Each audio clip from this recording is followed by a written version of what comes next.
안녕하세요. 저는 법무법인 디라이트의 황혜진 변호사입니다. 저는 저희 법무법인에서 엔터테인먼트와 이커머스와 관련된 자문 업무를 맡고 있습니다. 네, 오늘 제가 발표할 주제는요, 망 중립성과 뒷광고입니다. 먼저 넷플릭스와 유튜브와 망 중립성이라는 주제로 간단히 좀 설명을 드리려고 하는데요. 여러분들 이제 망 중립성이라는 얘기를 많이 들어보긴 하셨지만 정작 그 개념에 대해서 많이 알고 계시지는 않을 것 같아요. 이 이슈는 현재 진행형인 이슈로 아직 이제 판결이나 법 개정이 지금 바로 이루어지고 있기 때문에 향후 이 유튜브와 관련된 뭐 사업을 하시려는 분들, 그리고 이런 콘텐츠 사업을 하시려는 분들은 좀 이 주제에 대해서 관심을 갖고 계시면 좋을 것 같습니다. 먼저 이 망 중립성의 개념을 이해하기 위해서 여러분이 아셔야 되는 것은 인터넷 서비스 제공자의 수익 구조입니다. 여러분들 통신사가 어떻게 돈을 버는지 혹시 알고 계시나요?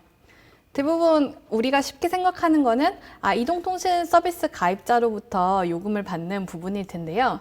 통신사는 그것뿐만이 아니라 콘텐츠 프로바이더에 해당하는 네이버나 카카오와 같은 기업으로부터 별도로 접속료라는 것을 받고 있습니다.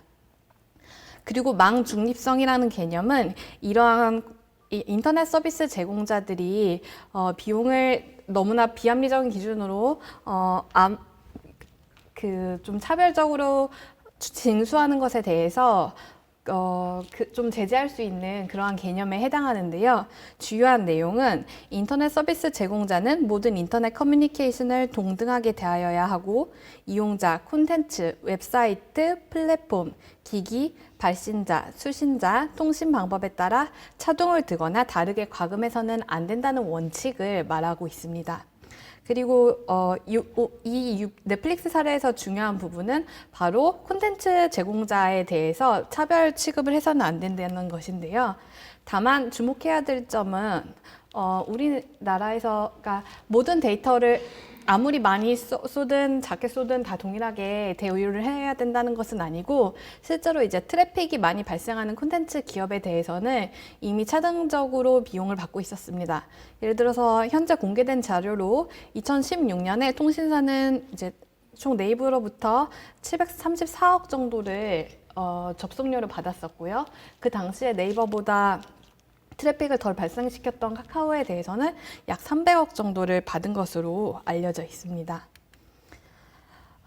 이 망 중립성이라는 개념이 넷플릭스에 와서 2019년에 와서 이렇게 대두된 개념은 아니고 사실은 2016년부터 이미 우리나라의 이제 정책 담당자들 그리고 온라인 서비스 제공자들과 콘텐츠 제공자들이 주목하고 있었던 개념입니다. 그와 관련된 일화로 현재 진행 중이면서 가장 많이 알려져 있는 것이 방송통신위원회와 페이스북의 소송인데요. 우리나라에 들어와 있는 페이스북은 KT 데이터 센터에 캐시 서버라는 것을 두고 있습니다. 이제 캐시 서버는 서버가 관리하고 있는 데이터의 복사본을 축적하여 이용자가 접속하고 있는 서버에 신속하게 데이터를 제공하는 것이어서 원 서버는 다른 곳에 있지만 복제된 이제 콘텐츠들이 그 캐시 서버에 들어가고 있어서 실제적으로 이제 페이스북은 2016년 이전에는 KT에 있는 그 캐시 서버를 이용해서 국내 이용자들에게 콘텐츠를 쏴주고 있었습니다.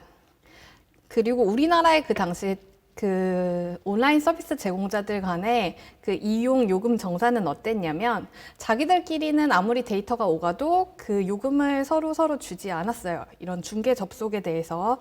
그래서 뭐 SK텔레콤 이용자들이나 유플러스 이용자들은 중개 접속을 통해서 실제로 KT 데이터 센터에서 데이터들을 이제 가져와서 자기들의 이용자들에게 보여줬던 거죠.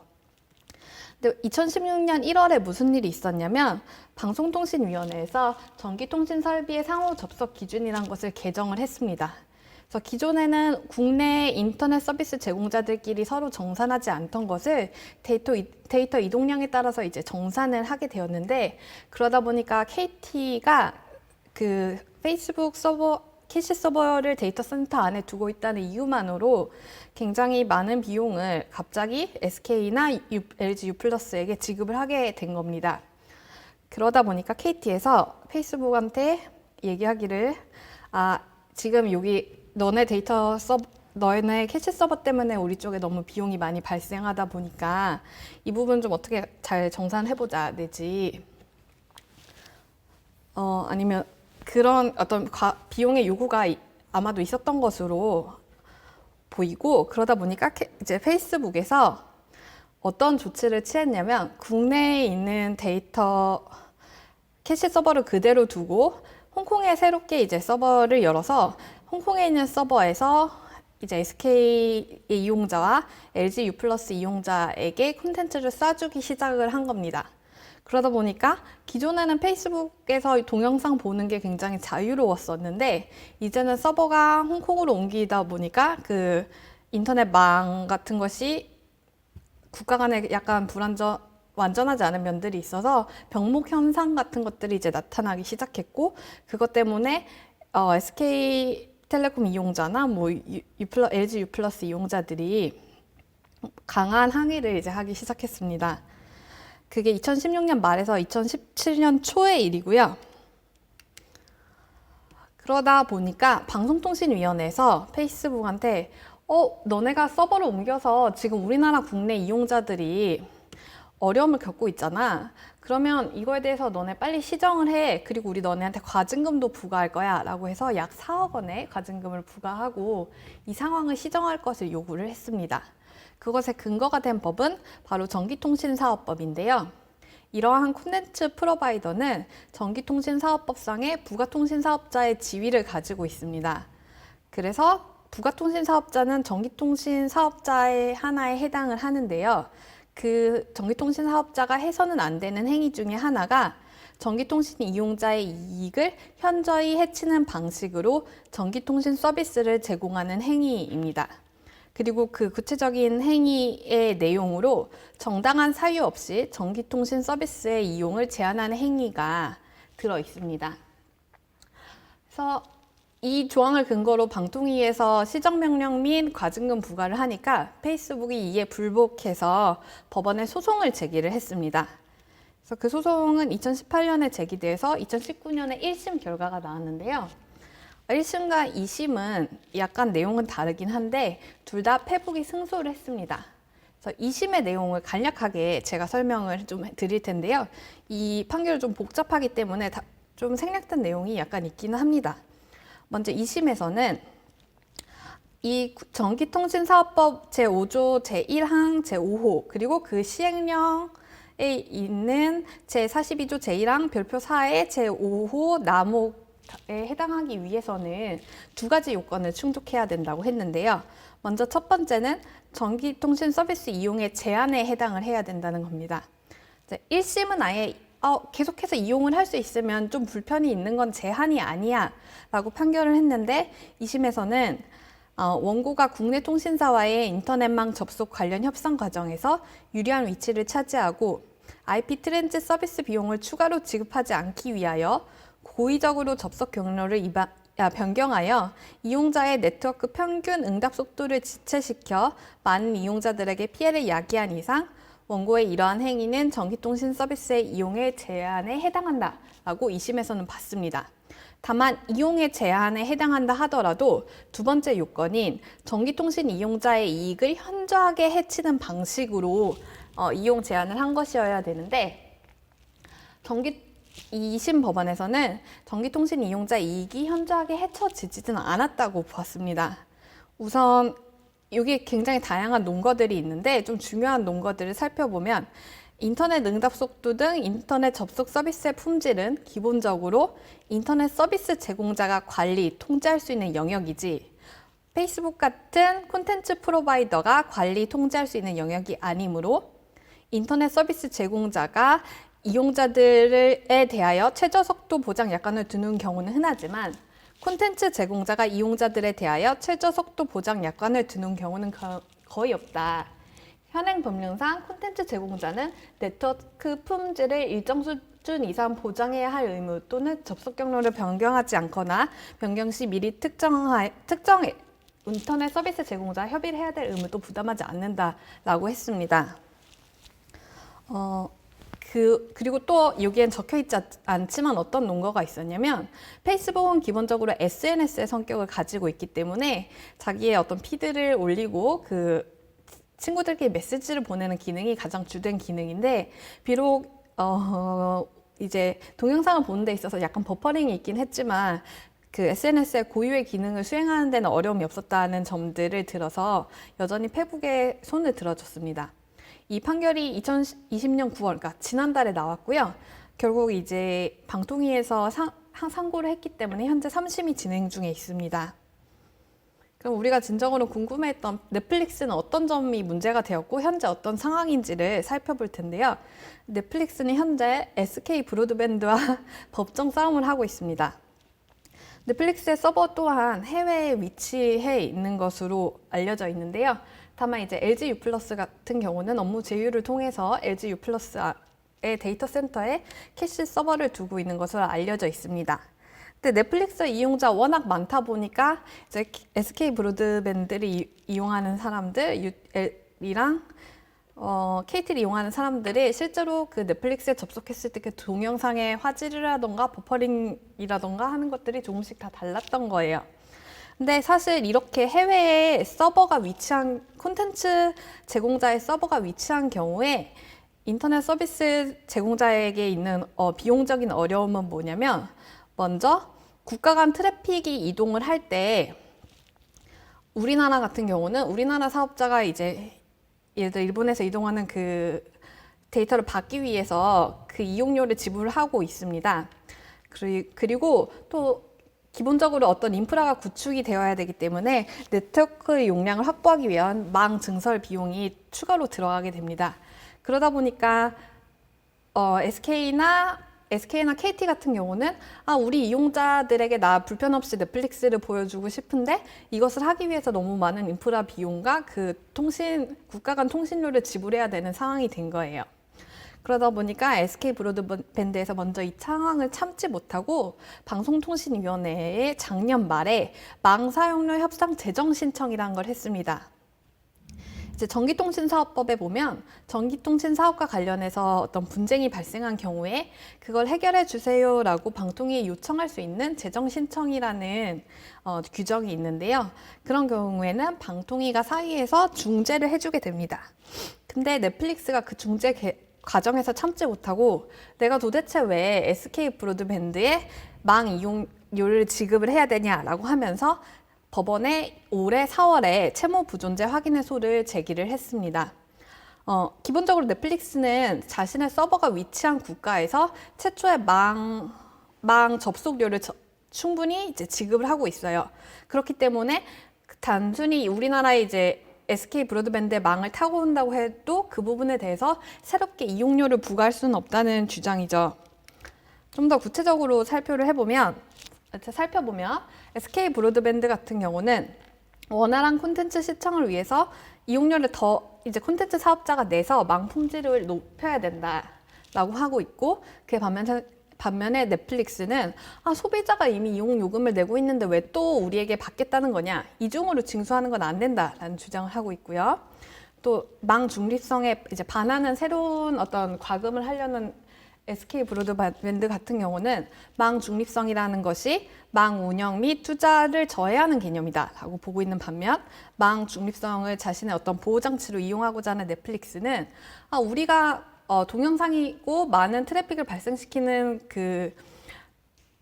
그런 콘텐츠를 제공한다고 하더라도 모든 인터넷은 기본적으로 공공재에 해당하기 때문에 우리라고 특별히 더 접속료를 넘어서 이용료를 너네에게 새로 낼 수는 없어 라는 주장을 하고 있는 거고요. 그 외에도 이제 SK 브로드밴드는 해외 콘텐츠 트래픽이 급증하면 망 품질 관리가 어려우니까 그런 부분에 대해서 비용을 같이 분담해야 된다는 주장을 하고 있고, 넷플릭스는 선을 그으면서 콘텐츠를 관리하는 것이 우리의 역할이지 망 품질 관리는 너네의 역할이야 라고 얘기를 하고 있는 상황입니다. 그렇게 법정 다툼이 이루어지고 있는 가운데 전기통신사업법이 이제 개정이 되고 있는데요. 새롭게 신설된 조항을 보면 제22조의 7에서 이용자 수와 트래픽 양 등이 대통령령으로 정하는 기준에 해당하는 부가통신사업자는 이용자에게 편리하고 안정적인 전기통신 서비스를 제공하기 위해서 서비스 안정수단의 확보, 이용자의 요구사항 처리 등 대통령으로 정하는 필요한 조치를 취해야 한다고 하고 있습니다. 그리고 9월에 바로 이것을 실질적으로 실행할 수 있는 시행령이 개정안이 발표가 됐는데요.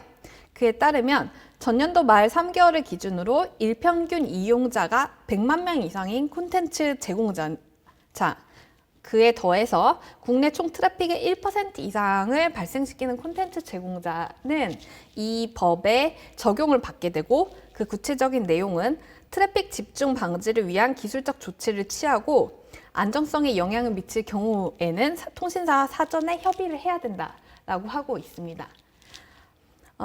이에 따를 때 규제 대상으로 현재 보시면은 한국의 일평균 트래픽 기준으로 보면은 구글이 23.5%로 가장 많고, 넷플릭스 5%, 페이스북 4%, 네이버 2%, 카카오 1.3%의 수준으로 이렇게 내려오고 있는데요. 트래픽의 1% 이상을 발생시키면서 평균 이용자가 100만 명 이상에 해당하는 기업은 이렇게 5개의 기업입니다. 그래서 이렇게 5개의 기업은 통신사 사전에 협의를 하라고 하는데, 구체적으로 뭘 협의를 해야 되는지 그런 내용은 나와 있지 않아요. 그래서 망 이용료를 따로 내라는 것을 명시적으로 규정하고는 있진 않지만, 어쨌거나 협의 의무를 부과하고 있기 때문에 어떤 추가적인 비용 분담이 이루어질 것으로 콘텐츠 사업자들은 보고 있습니다. 이와 관련해서 개정안은 현재 확정되지 않은 상황인데 5개 업체는 강하게 반발하고 있는데요. 그 내용을 보면 참 재밌는데, 예를 들어서 이제 카카오는 상위 3개 사업자만 하자, 3%에서 끊자라고 얘기를 하면서 자기를 이렇게 배제시키고 있고, 네이버는 3% 지금 1% 아니고 5%로 올려라 라고 해서 또 자기를 이제 또 배제시키고 있습니다. 반면에 이통사 같은 경우는 1% 너무 높다, 0.35%로 하자라는 얘기를 이제 하고 있죠. 그래서 현재는 2가지, 기억하고 망 중립성과 관련해서 계속 진행 중인 상황은 2가지인데요. 첫 번째는 이제 말씀드린 것처럼 그 넷플릭스와 SK 브로드밴드 간의 소송인데, 결국 거기서 법원에서 개정법이 아니라 현행법에 따를 때 부가통신 사업자, 콘텐츠 제공자가 과연 망 품질을 관리하기 위한 비용을 추가로 부담해야 되는지 그런 것에 대한 판결을 해줄 것으로 보이고요. 그리고 또 지금 현재 진행 중인 법이 개정이 되면서 결국은 새롭게 개정된 법안이 도대체 어떤 것을 부가통신 사업자인 콘텐츠 제공자에게 요구하고 있는지, 이런 부분이 좀 명확하게 확정이 되어 갈 것으로 보입니다. 그럼 실질적으로 일반 소비자에게 가는 영향은 뭔지 많이 궁금하실 텐데요. 이렇게 망 중립성을 해치는 어떤 추가 비용의 부과가 이루어지는 경우에, 콘텐츠 사업자가 추가로 비용을 납부해야 되는 경우에 결국은 장기적으로 볼 때 그 비용이 소비자에게 다시 재전가될 거라는 그런 의견이 많습니다. 이제 이통사가 콘텐츠 사업자에게 비용을 부과하고 그 증가된 비용을 다시 소비자가 납부해야 된다라는 의견인데요. 결국 그렇게 될 수밖에 없다는 그런 의견인데, 한편 이제 온라인 서비스, 그러니까 인터넷 서비스 제공자 같은 경우는 무슨 소리냐, 그러면 우리가 당연히 소비자에게 더 돈을 덜 받아도 되지 않겠느냐 라고 이제 얘기를 하고 있기도 해서, 결국 어떤 방향으로 갈지는 우리가 그 법원의 판결과 그리고 개정법의 이제 향방을 좀 살펴야 될 것으로 보입니다. 네, 다음으로는 크리에이터와 뒷광고에 대해서 좀 말씀을 드리고자 합니다. 뒷광고라는 개념은 갑자기 막 떠올랐는데, 정확한 의미는 소비자에게 광고임을 고지하지 않고 하는 부정 광고를 뜻한다고 합니다. 그래서 갑자기 왜 뒷광고가 이렇게까지 대한민국을 뜨겁게 달궜나를 살펴보면, 2020년 6월에 공정거래위원회에서 추천 보증 등에 관한 표시 광고 심사 지침을 개정하는 일이 있었습니다. 그리고 2020년 7월에 이제 한혜연 씨나 강민경 씨가 이제 뒷광고 논란이 일었고, 그에 대해서 좀 사과를 하는 일들이 있었고 2020년 8월에 일부 유튜버들이 다른 유튜버들이 뒷광고를 하고 있다라는 의혹을 제기하면서 매우 잘 나가는 유튜브들이 줄줄이 사과를 하고 뭐 은퇴를 선언하는 이제 유튜브들도 생기면서 우리나라의 언론과 일반 소비자들이 뒷광고에 매우 주목하게 되었습니다. 그런데 사실 뒷광고 규제는 이번 6월에 새롭게 생겨난 규제가 아닙니다. 표시 광고에 적용되는 표시 광고의 공정화에 관한 법률을 보면 소비자를 기만하는 표시 광고는 애당초 금지가 되어 있었고요. 그 기만하는 표시 광고의 구체적인 내용을 이제 시행령에 따라서 표시하고 있는 공정위의 고시인 추천 보증 등에 관한 표시 광고 심사 지침을 보면 광고주와 추천 보증인 사이에 경제적 이해관계를 공개하지 않았을 경우 부당한 표시 광고에 해당될 수 있다라고 보고 있습니다. 이 경우 추천 보증인이 상품을 실제 사용하고 추천 보증 등을 하는 것처럼 글을 작성하였는지 여부, 그리고 추천 보증의 내용, 보통의 소비자가 받아들이는 인상, 경제적 이해관계를 공개하지 않는 행위가 소비자의 구매 선택에 미치는 영향의 정도 등을 종합적으로 고려하여 부당성을 판단한다라는 이 추천 보증 등에 관한 표시 광고 심사 지침은 사실은 2016년부터 있었습니다. 다만 이 구체적인 심사 지침 안에 예시를 들고 있는데 그 예시는 주로 블로그 같은 이제 글로 작성되는 어떤 표시 광고에 적용되는 예시들을 들고 있었고 영상이나 사진으로 이제 표시 광고가 되는 것에 대한 예시를 두고 있지 않았기 때문에 이 부분에 대해서 적용이 없구나라고 생각하는 이제 유튜버들도 있었을 것이고 나름 적용이 되긴 하는데 그냥 내가 적절하다고 생각하는 방법으로 하면 되겠지 어차피 예시가 없잖아라고 생각하는 이제 유튜버들도 있었던 것으로 보입니다. 그러나 어쨌거나 중요한 것은 예시는 예시일 뿐이고 이미 이러한 뒷광고를 규제하는 조항들은 심사 지침은 이미 2016년부터 있어 왔습니다. 그러면 이제라도 이제 잘해야겠다라고 생각하면서 경제적 이해관계를 언제 표시해야 되는지 궁금해하시는 이제 유튜버 분들이 많이 계실 텐데요. 먼저 이 추천 보증에 관한 표시 광고 심사 지침에서 말하고 있는 추천 보증은 광고주가 아닌 제3자의 독자적인 의견으로 인식될 수 있는 것 중 상품 등에 대해 좋다고 인정, 평가하거나 구매 사용을 권장하는 것을 말합니다. 그래서 이 경제적 이해관계를 표시하기 위해서는 먼저 우리가 그 유튜버가 광고하려는 알리려는 것이 상품이나 서비스에 해당을 해야 되는데 그 상품이나 서비스는 유형물이어야 되는 건 아니고 뭐 게임이나 어플리케이션 같은 것일 수도 있고요. 아직 출시되지 않은 상품일 경우에도 적용이 됩니다. 그리고 내용을 이 상품 정말 제가 써봤는데 별로예요 이런 것들을 얘기할 때는 경제적 이해관계를 표시할 필요는 당연히 없고요. 이 상품이 좋다고 인정하거나 구매 사용을 권장할 때에 경제적 이해관계를 표시를 해야 됩니다.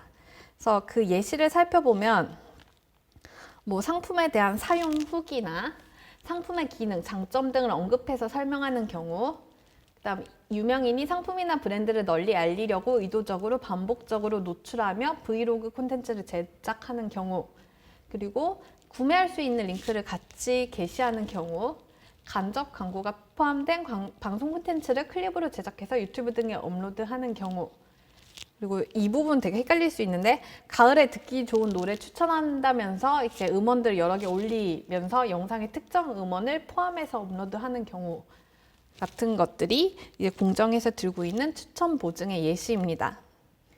그리고 모든 경우에 경제적 이해관계를 표시해야 되는 게 아니라 제3자의 독자적인 의견으로 인식되는 경우에만 표시를 해야 되는데요.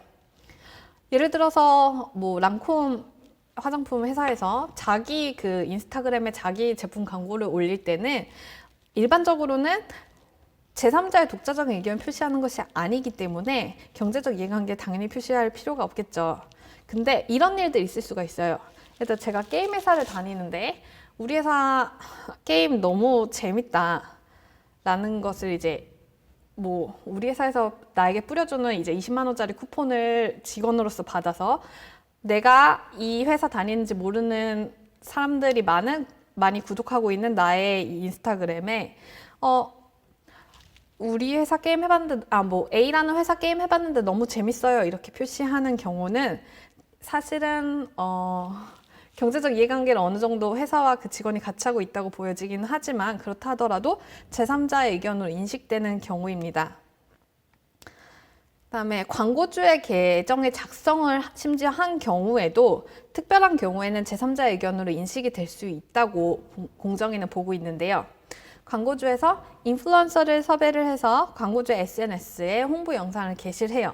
근데 그 인플루언서가 제품에 대해서 설명을 하면서 내 돈 내산이에요.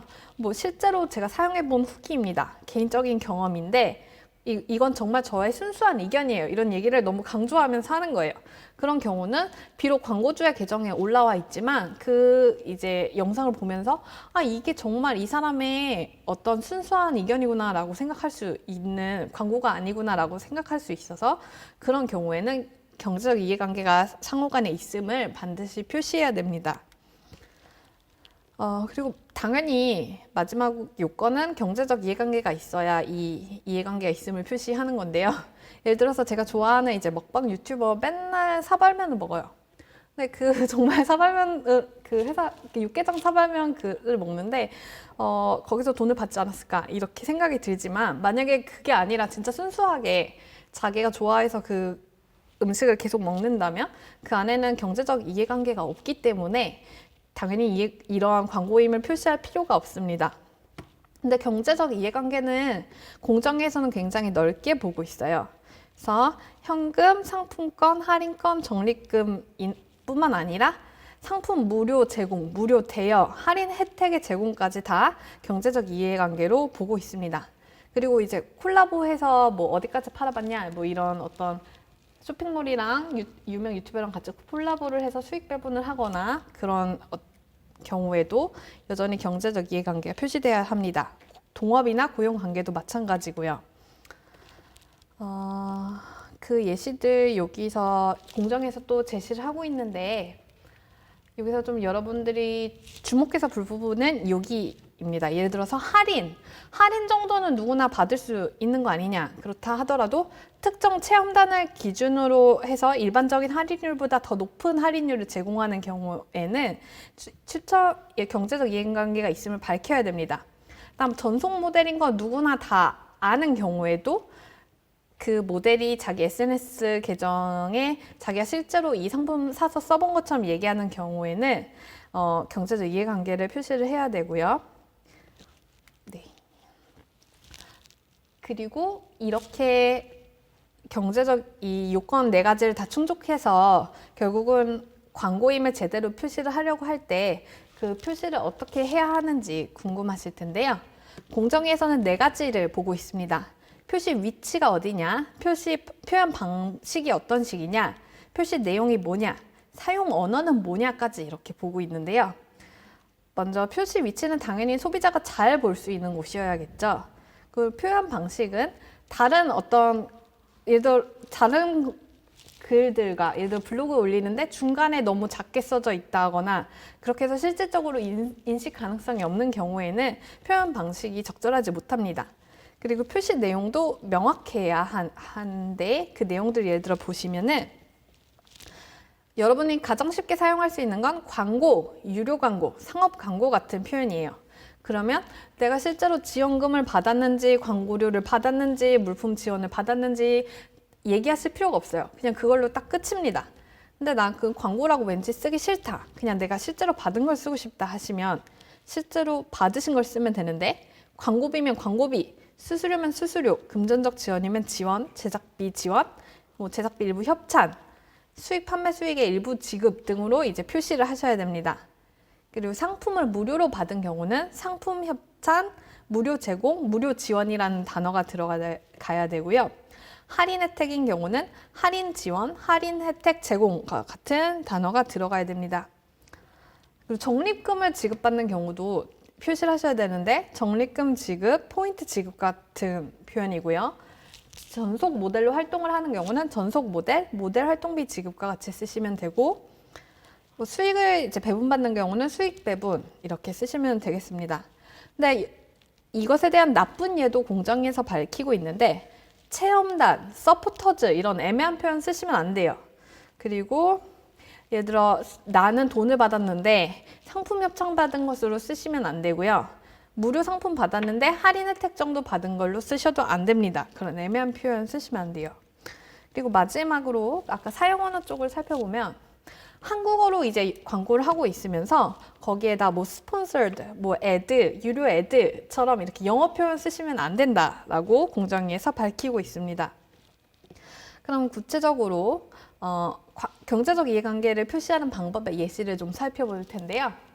먼저 유튜브에 올리실 때 그 제목란에 광고라고 딱 표시를 하는 경우, 이거 잘 된 예시고요.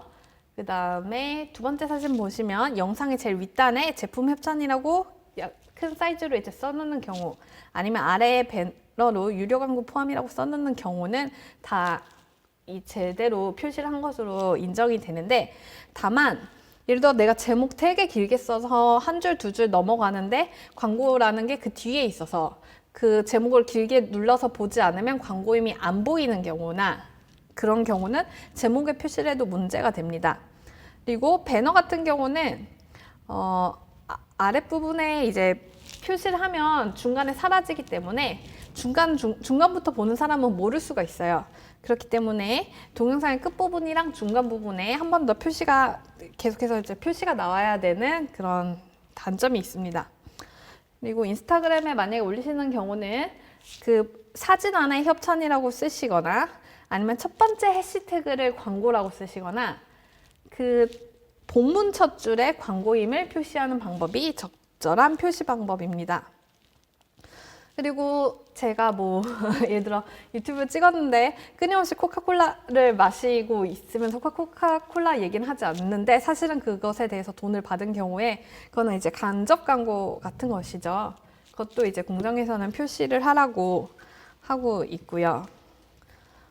그리고 라방 같은 경우는 또 어떻게 하냐, 좀 특별하게 다른 것이 있냐 궁금하실 텐데, 공정위에서는 기본적으로 제목이나 동영상 내에 라방이든 이제 녹화 방송이든 다 똑같이 표시를 하면은 족하다라고 얘기를 하면서도, 다만 라이브의 특성상 제목에 부득이하게 표시를 할 수 없는 경우가 만약에 있었다 한다면은 음성으로 이제 표시를 할 수 있다라고 하면서, 그런 경우에는 실제로 그 광고가 이루어지는 부분의 시작과 끝 부분에 표시를 반드시 해야 되고, 중간부터 본 소비자도 알 수 있도록 계속해서 표시를 해야 된다라는 얘기를 하고 있습니다. 그러면 좀 나쁜 예들 좀 궁금하실 텐데요. 댓글에다가 표시를 하는 경우, 댓글에 광고라고 표시를 하는 경우에는 제대로 된 표시가 아니다라고 공정에서 보고 있고요. 더보기를 눌러서 봐야 되는 경우, 영상 설명란에서 봐야 되는 경우에도 제대로 된 표시가 아니라고 보고 있습니다. 그리고 해시태그를 다는 경우에는 첫 번째 해시태그만 인정이 되지 중간에 다는 해시태그는 안 된다라고 보고 있고요. 그래서 이 경제적 이해관계를 제대로 표시하지 않은 경우에 어떻게 되느냐 좀 궁금하실 텐데, 사업자나 사업자 단체에 대해서 기본적으로 제재를 하게 되어 있고, 그 제재에 대한 내용으로 시정 조치와 과징금 부과, 그래서 고발을 통한 형사처벌 3가지가 다 예정이 되어 있습니다. 가장 궁금해하실 것들 좀 뽑아서 간단하게 이제 Q&A 질문을 만들어 봤는데요. 좀 시간이 많이 지난 것 같아서 짧게 좀 설명을 드리려고 합니다. 이 심사 지침 개정안은 9월에 시행됐는데, 그 이전에 게시물은 경제적 이해관계를 공개하지 않아도 괜찮은가? 이 질문 굉장히 많이 받게 되는데, 아까 말씀드린 것처럼 2016년부터 이미 경제적 이해관계를 제대로 표시해야 된다는 그 내용은 이미 있었어요. 예시만 없을 뿐이죠. 그렇기 때문에 이미 그것은 위법이 발생한 상황인 겁니다. 그러면 두 번째로 많이 하시는 질문, 이거 이제라도 고치면 괜찮아요?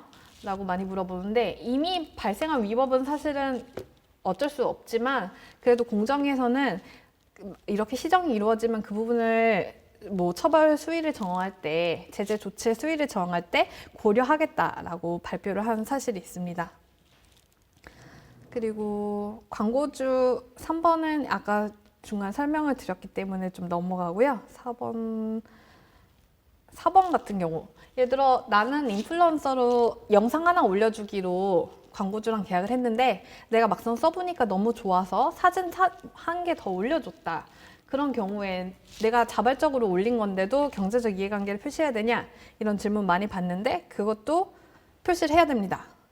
그리고 대규모 행사에서 참여해서 받은 기념품 같은 경우는 누구든 간에 무차별적으로 나눠준 기념품에 대해서는 표시를 하지 않으셔도 무방한데 어떤 특정 셀럽들만을 위한 행사에서 뭐 립스틱을 나눠줬거나 하는 경우에는 그것 역시 표시를 해야 된다고 공정위에서는 밝히고 있고요.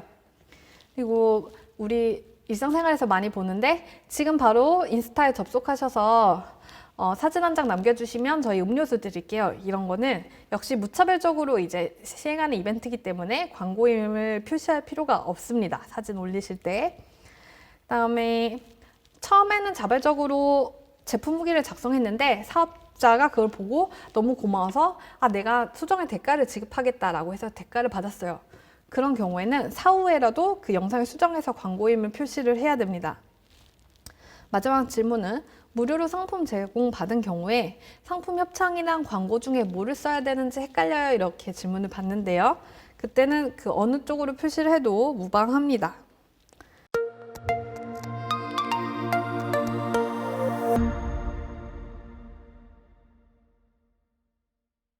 변호사님, 방금 전에 말씀해 주셨던 것을 이어지는 질문이 나온 것 같아요. 지금 이해관계가 없는 상태에서 일단 영상을 올렸어요. 그리고 난 다음에 기업이 그 영상을 나중에 본 겁니다. 감사의 의미로 선물을 받았어요. 이럴 때는 어떻게 해야 되나요, 혹시? 그런 일이 설마 네네. 있을까라고 생각했는데 실제로 있나 봐요. 네, 질문이 들어왔는데 공정위에서는 그런 경우도 이제 한번 협찬을 이후에라도 받게 되면 사후적으로라도 기존의 콘텐츠를 수정을 해서 광고임을 표시할 것을 규정하고 있습니다. 그 말씀은 내가 진짜 호의로다가 먼저 찍어놨던 건데도 나중에 선물을 받았으면은 거기에다가 이건 광고였다라고 올려야 되는 건가요? 네네. 다소 좀 애매하게 보일 수는 있을 것 같은데 어쨌거나 네네. 좀 엄격하게 공정위에서 말한 가이드라인을 지키는 것이 좀 안전할 것으로 보입니다. 네, 그렇다고 합니다. 법은 일단 피해가야 되다 보니까 네. 저도 그런 경우가 있는지 좀 봐야 될 것 같고요. 자, 저한테 질문해 주셨던 분도 계셔갖고 제가 지금 선택을 좀 했습니다. 웨이브 등 토종 OTT에 외국 브랜드 대비한 경쟁력은 무엇일까요? 라고 올려준 분이 계시는데 사실 저도 좀 고민이 되는 부분이기는 해요. 과연 넷플릭스나 유튜브에 대비해서 토종 OTT라고 하는 서비스가 경쟁력이 있을까? 경쟁력이라고 하면은 아까 계속해서 구분표로 이야기 드렸었던 것처럼 라이브 실시간 방송이라고 하는 게 경쟁력이 될 수밖에 없을 것 같아요. VOD의 양으로 승부를 하겠다 이건 아닌 것 같고요. 그리고 오리지널 콘텐츠를 만드는 것도 사실 우리나라 사회에서 만든 거기 때문에 토종이라는 말을 붙였다라고 한다면 우리나라 사람들에 대한 형태라든지 원하는 거라든지 이런 것들을 더 잘 분석한 결과를 내놓을 수 있지 않을까. 그거에 기반을 해서 로컬적인 걸로다가 조금 더 우리들한테 접근할 수 있는 그런 콘텐츠를 만드는 것밖에 방법이 없지 않나 라는 생각도 해봅니다. 혹은 우리나라 서비스 중에서 우리가 엮을 수 있는 것들이 많이 있죠. 멤버십 서비스를 엮을 수 있는 게 있으니까 그쪽을 좀 장점으로 가져가야 되지 않나 그 생각을 좀 해봅니다. 자, 변호사님께 질문 하나 더 들었습니다. 무슨 질문이냐면요. 이거는 좀 짧게 설명하기 어려우실 것 같기는 한데 의사하고 병의원 유튜브 채널의 광고 가능 여부와 표기 지침. 아마 이건 그거인 것 같아요. 병원이나 이런 데들이 원래 광고를 직접적으로 못하게 돼 있지 않습니까? 네. 근데 이런 것들에 대해서 알 수 있으면 좋다라고 하는데 이건 어떻게 되나요? 네, 의료법은 제가 좀 죄송하다는 말씀을 드려야 될 것 같은데 의료법은 굉장히 특수한 영역이기 때문에 제가 이 자리에서 자문 드리기는 좀 어려울 것 같고요. 네. 대신 저희 이제 법무법인 디라이트에서 이제 바이오 쪽을 이제 정담하면서 자문하는 자문팀이 있어서 한번 연락을 주시면 저희가 짧게라도 좀 답변을 드리도록 하겠습니다. 네, 역시 변호사님이 피해가셨습니다. 어려운 질문일 수 있으니까요. 네, 지금 저희 오픈 채팅방 통해서도 질문 하나가 들어온 게 있어서 이게 꼭 사업이랑 관련된 질문이라고 부탁하신 분이 계셔서 제가 좀 읽어드리겠습니다. 지금 동영상 중심의 OTT에 대해서 강의해 주셨는데 현재나 앞으로 2021년 이후로 글 형태의 콘텐츠는 수요가 없어질까요? 예를 들어 브런치나 뉴스 기사 같은 거나 블로그 포스팅 같은 건 인기가 없어질까요? 어떻게 생각하시는지요? 라고 이야기를 남겨주셨는데 저도 글을 쓰는 작가이기 때문에 가장 위협적이기는 합니다. 사라지진 않겠죠. 사라지진 않습니다. 그 글을 보는 거하고 우리가 영상을 보는 건 다른 영역이라고 생각을 합니다. 그 이쪽 브런치라든지 그 글을 보는 재미라든지 그런 건 사라지지 않고 다만 전반적인 분위기에서는 우리가 긴 글을 보거나 긴 호흡으로 읽어야 되는 글도 분명히 중요하긴 합니다만 점점 좀 적고 좀 빠르게 진행되는 것들, 스피디한 것들, 그런 글들이 각광받는 거는 맞는 것 같아요. 근데 사라지진 않을 것 같고요. 오히려 소설 같은 형태를 보더라도 요즘에 웹소설이 정말 많이 성장을 했습니다.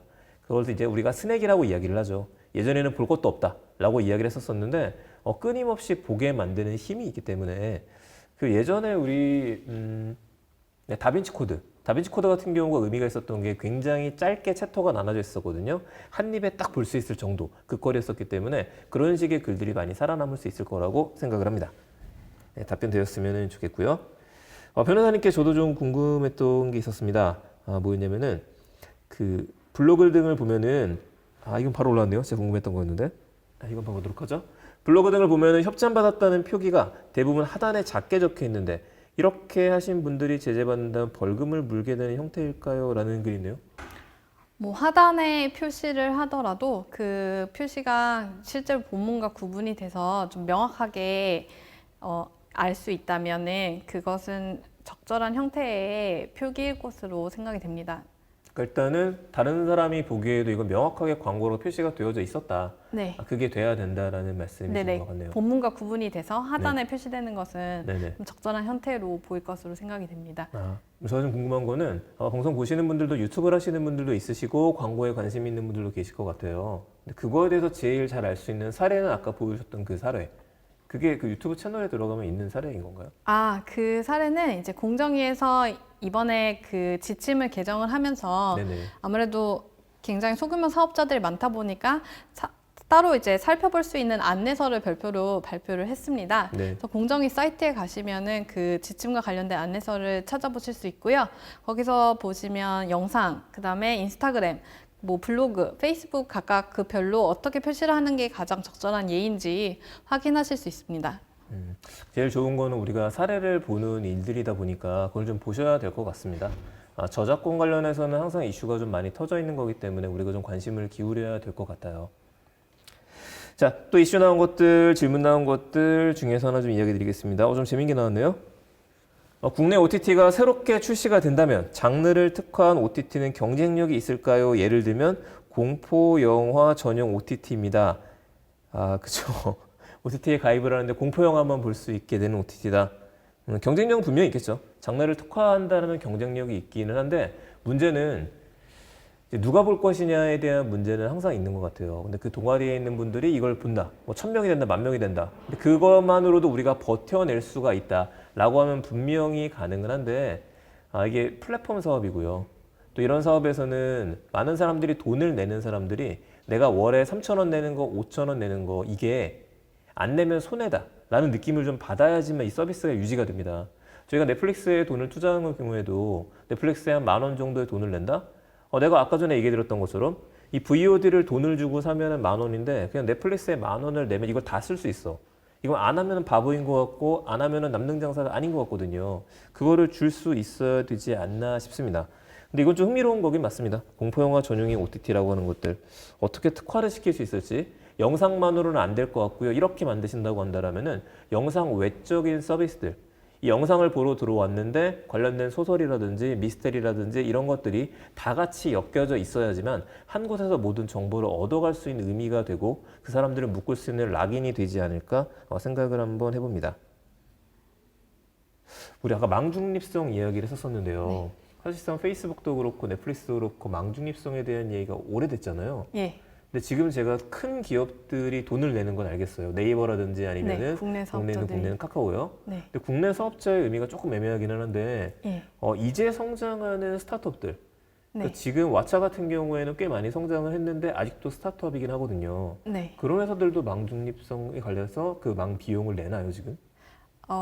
일단은 기본적으로 국내 사업자인 경우에는 그 이통사들과 제휴가 되어 있어서 그에 따라 비용을 이미 지급하고 있는데 아무래도 그런 부분들은 소규모 사업자에 대해서 어떤 과금 정책을 사용하는지는 좀 공식적으로 알려진 바는 없고요.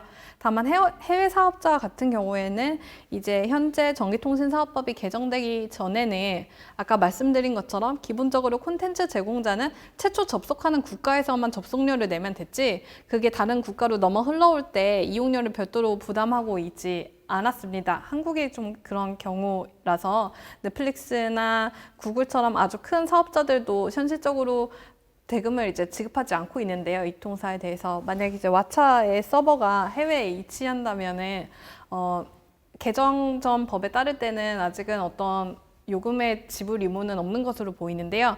다만 이제 시행령까지 확정이 되고 나서 전기통신사업법 개정안이 시행이 이제 12월에 되기 시작하면 실제적으로 이동통신사와 협상을 해야 된다는 의미가 무엇이냐, 이런 부분들이 좀 정리가 되면서 이제 대금을 지급하는 경우들이 좀 확정이 될 것으로 보이는데, 아까 그 시행령 개정안을 보시면은 최상위 5개 사업자만 결과적으로 그 안에 들어가게 되어 있어서 최초의 스타트업이라던가 막 이제 국내 진출하는 기업들에게는 네. 당분간은 좀 해당 사항이 없을 것으로 보여집니다. 그러니까 아무래도 이제 시작하시는 분들한테까지 그렇게 다 과금을 하게 되면은 좀 엉망이 될 수 있으니까 네네, 그렇죠. 그것 때문에라고 보긴 하는데, 좀 생각할 거리들은 항상 나오게 되는 것 같습니다. 그러니까 해묵은 이슈인 것 같아요. 한번 해결을 해야 되긴 하는데. 네. 근데 반대의 경우에 혹시 이제 가능한 답변이라고 하시면은요, 네. 이 자료 같은 것들이 많으실 것 같아갖고, 지금 넷플릭스가 우리나라에서 서비스라는 게 문제가 되는 거는 정말 많은 데이터가 오가기 때문에 그런 것 같아요. 네. 그리고 초반에 아까 캐시 서버 이야기를 하셨지만은, 네. 그러니까 한마디로 우리가 SKT나 KT를 통해, 지금 KT는 달라졌지만 SKT 쓰시는 분들이 넷플릭스에서 영화를 본다라면 국내 서비스에서 갖고 오는 게 아니라 해외에서 가져오다 보니까 속도도 느리고 예. 그리고 비용도 많이 들게 됩니다. 근데 그걸 해결하기 위해서는 캐시 서버를 설치해 줄게. 그러니까 이제 미러링 서버 같은 것들을 설치를 하는 거죠. 여기서 땡겨오면 되는 거니까. 그쪽인데, 반대의 경우에 네. 만약에 우리나라에 지금 카카오 TV가 엄청 잘 됐어요. 네. 카카오 TV가 엄청 잘 돼서 미국으로 진출을 했어요. 네. 그런 경우에 미국에서 그걸 서비스한 AT&T라든지 네. 여기에서는 카카오에 있는 데이터를 갖고 갈 텐데, 네. 이런 경우에는 카카오가 미국에다 돈을 내나요? 이제 미국 같은 반대의 경우는 경우에. 예, 망 중립성에 대한 제한을 이제 해제했다고 사실상 보고 있고요. 그렇죠. 그렇기 때문에 결과적으로 아주 잘 돼서 어떤 그 트래픽이 많이 일어난다면은 망 이용료를 이제 미국에서 부과하게 될 가능성도 있다고 봅니다. 잠시만요. 망중립성을 미국에서는 그러니까 망 중립성을 사실상 이제 준수하지 않는다고 해야 되나? 예, 더 이상 그것을 이제 중요한 원칙으로 받아들이지 않고 이제는 좀 합리적인 수준의 차별이 있을 수 있다라고 미국에서는 보고 있기 때문에 합리적인 네. 수준의 차별이 있을 수 있다. 네. 그러네요. 관련된 서비스 준비하시는 분들은 같이 좀 고민해 보셔야 될 것 같습니다. 네, 저희 시간 관계상 한 가지 정도만 답변을 더 드릴 수 있을 것 같습니다. 예, 지금 일단 변호사님 자료 받을 수 있느냐에 대해서 지금 나온 분이 계시고요. 요건 한번 답변해 주셔야 될 것 같습니다. 저작권에 대한 내용이 아무래도 중요하다 보니까 해외 기사 저작권법에 관한 질문입니다. 사업상 일본의 뉴스 기사를 가져와서 번역해 운영하는 사이트에 게시할 필요가 있으시다라고 해요. 상업적 사업상으로 필요한데 합법적으로 해외 뉴스 기사를 가져오려면 어떤 절차를 거쳐야 합니까? 이게 OTT에 대한 얘기는 약간 벗어나긴 했는데요. 저작권이라서 좀 네네. 궁금해서 여쭤보신 것 같습니다.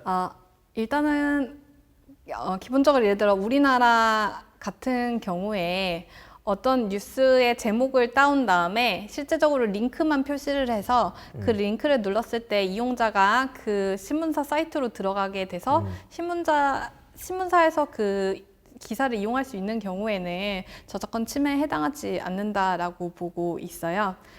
그렇기 때문에 일본 기사도 결국은 이제 유사하게 제목 정도 표시하고 그 다음에 링크를 그대로 걸어놔서 그 사이트로 유입이 결국은 이용자가 되게 된다면 저작권 침해에 해당하지 않을 것으로 보이는데, 문제는 이제 번역을 우리가 직접 해서 제공을 하다 보면 그 최초에 있었던 일본어 기사 저작물의 이체적 저작물을 우리가 아무런 어떤 권한 없이 작성을 하는 것이 되기 때문에 번역을 해서 서비스를 하시려면 결국은 그 일본 신문사로부터 이용 허락을 좀 받을 필요가 있습니다. 개별적으로 받아야 된다는 말씀이신 예. 거죠?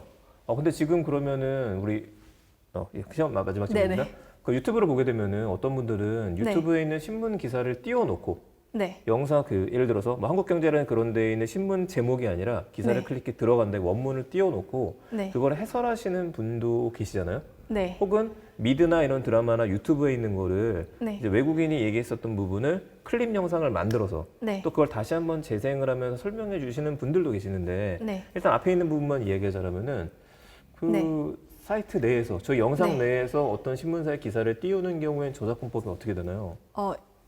기본적으로 이제 유튜브에서 많이 이루어지고 있는 어떤 현황 아니면 네. 관행이라고 해서 반드시 그것이 위법하지 않다고 생각을 하시면 되겠습니다. 그래서 반드시 그것이 위법하지 않을 거라고 생각하시면 위험하고요. 네네. 그 실제적으로는 이제 공개된 저작물의 같은 경우는 일정한 상황이 충족이 되는 경우에는 어느 정도는 이용할 수 있다라는 좀 그 저작재산권을 약간 제한하고 있는 규정이 저작권법에도 존재하기는 해요. 예를 들어서 뭐 두 번째 사례 같은 경우에 어떤 새로운 비평 콘텐츠를 제작하면서 네네. 영상의 일부분을 활용하는 경우에는 이게 어느 정도 공정 이용으로 그 이용되는 분량과 내가 실질적으로 이제 넣는 코멘트의 분량 같은 네. 것을 다 따져보았을 때 어느 정도 공정 이용에 해당한다고 볼 여지가 있는 상황도 있겠지만 신문 기사를 너무 노골적으로 다 한 부분 다 이제 비평을 하면서 다 표시를 하는 경우에는 좀 복제권 침해 가능성이 상당히 좀 높아 보입니다. 복제권 침해 가능성이 있다. 예. 예, 저작권법은 아무래도 조금 어려운 내용이기 때문에 저희들이 좀 알아야 될 것도 많고 좀 돌다리도 두들겨 보라고 얘기했었으니까요. 조심해야 될 게 많은 것 같습니다.